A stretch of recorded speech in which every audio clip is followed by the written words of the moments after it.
થોડાક પૈસા આપો ને. થોડાક એટલે પણ કેટલા? તમે જેટલા આપી શકો ને એટલે એમાં બીજું શું હોય? તારે કામ હોય ને કેમ તો મને ખબર પડે કેટલા રૂપિયા તને આપું એમ. વેકેશન કરવા જાવું છે તે કપડાની ખરીદી નહીં કરવી પડે?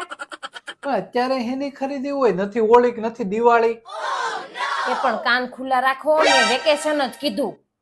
હમણાં તું કપડા લઈને આવી છો, પાછા આટલા દિવસમાં તાર લેવાના છે. ભગવાન ક્યાં જુલુમ હે. ઈ તો રનિંગમાં પહેરાય ને એવા હતા.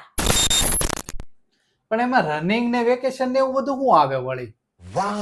ઈ બધું આવે હો, ઈ તમને ન ખબર પડે જાજી. હું તમારે આવી બધી વાત હોય ને એમાં કઈ વિશ્વાસ નથી રાખતો, બરાબર? હવે તમે મને ઈ કયો કે તમને શાંતિ ગમે કે સમૃદ્ધિ ગમે? ગમે ઈ માણસ હોય ને એને શાંતિ ગમે. ખિસ્સું ખાલી કરો જલ્દી તમારું. માર ખાઓ ને તો સમૃદ્ધિ વહી જાય તમારી દવાખાને, અને શાંતિ તો ઓટોમેટિક પછી વહી જાય. એ જો આ પર્સ, આમાં સમૃદ્ધિ દૂર દૂર સુધી કઈ દેખાતી છે જ નહીં. એટલે ચૂપચાપ તું તારું કામ કર, બીજું કાંઈ આમાં તને મળશે નહીં. 1 તારીખે તમારો પગાર જમા થવા દો. જો જેવો ટૂંક એવો મેસેજ આવે ને એટલે તરત જ ઈ ભેગો મારો ફટાફટ ગૂગલ પે મારા ફોનમાં કરી નાખી, અને પછી તમે મજા કર્યા કરજો તમારી શાંતિ આવી.